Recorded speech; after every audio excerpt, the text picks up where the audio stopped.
But people are accumulating so much, or they're overstuffing, or they went to Costco and bought volume shopping, or they, you know, it's just so much stuff coming in their house. It's like overeating. You've got to poop more often. It's a matter, it's biology. You just can't keep on cramming your mouth, the house, and expect not to, you know, you're going to not feel good after a while.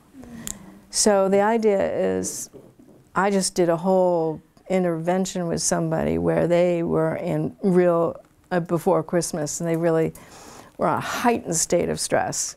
And I said, okay, hang on to me, okay? We're going to go through this. We're going to get you out of this issue. And we went basically into the emergency room, and I removed an obstruction in her bowel, okay, before the guests were coming. And she was not comfortable. But I said, this is what you really want done in I think it was 4 days. And we removed it, and she was like, I never want to do it that way again. And I said, that's right, you never want to do it that way again. And now we're just working with each other for 3 hours a week, and she's steadily doing it. So we went from the emergency room into rehab, okay? And we're getting her out of the hospital soon, okay? But it's really, and she's, you know, those closets are perfectly organized. There's just too much stuff that she's holding on to. And it's causing a lot of stress in the family. So she went from and this is a very sane, I want you to know that I only work with people who are doing rather well in life. They're just stuck.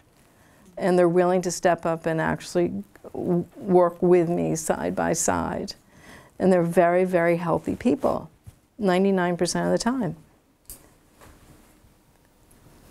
There's nothing wrong with you, okay? So I just want to really emphasize there's nothing wrong with you if you have a lot of clutter or a lot of stuff. It just requires your attention. The only thing that's wrong is that it doesn't make you feel good. Okay, you need to take care of it in little bits through time, or more intensely, like I worked with this person for 2 years to clear their house before we moved them into a one-bedroom condo in a downsizing, you know, senior community. But you don't have to suffer. You don't have to be hard on yourself.